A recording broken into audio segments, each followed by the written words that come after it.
TCG Anadolu, which is essentially a replica of Spain's Juan Carlos. Turkey is decisively reinforcing its naval presence with the construction of the ultramodern MUGEM-class aircraft carrier.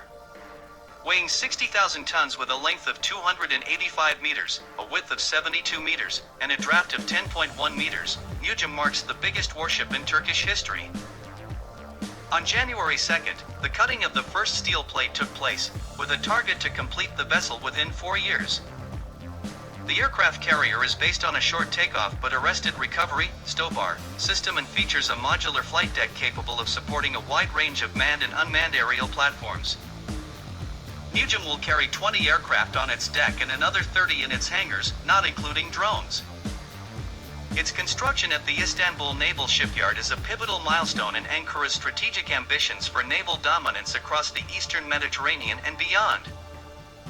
Entirely domestically designed, unveiled at the IDF 2025 Defense Expo.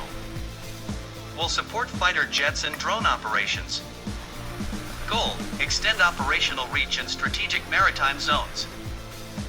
Turkey's top defense firms, Havelsan, Aselsan, and STM, are responsible for developing and integrating its battle management system, electronic warfare suite, radar architecture, navigation equipment, and command and control infrastructure. The ship's propulsion system will rely on the indigenous Kagate technology, granting it speeds over 25 knots and an operational range exceeding 10,000 nautical miles. MUGEM substantially boosts Turkey's naval capabilities amid increasing tensions with Israel and continual strategic shifts in the eastern Mediterranean. Analysts see this new carrier as a pressure tool and a platform for power projection, particularly in hot zones like northern Cyprus.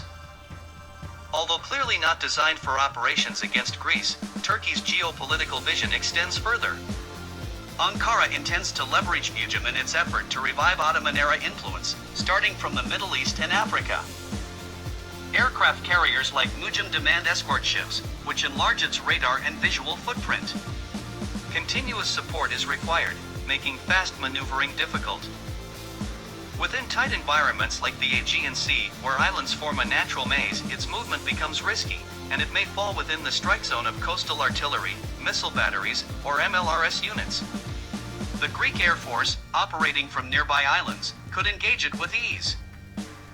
Such platforms remain vulnerable to saturation attacks, whether from rockets, aerial or underwater drones, or swarming tactics enhanced by AI coordination. A well-executed strike could inflict heavy damage, not only physically, but on the morale of the Turkish Navy. While experts may offer further operational insights, the main point is clear: MUGEM grants advantages in open sea warfare, yet in constrained waters like the Aegean, and with only one clear Mediterranean access point via the waters surrounding occupied Cyprus, its disadvantages may outweigh its strengths. Both the Anadolu and MUGEM are highly susceptible to precision strikes, especially by France's new Perseus missile, which replaces the Scalp and Exocet. Just 2 Greek Rafales could be enough to sink the Anadolu. However, MUGEM would require a more complex weapon combination due to its stronger self-defense systems. 32 vertical launch cells, VLS, of Midlas in 2 clusters.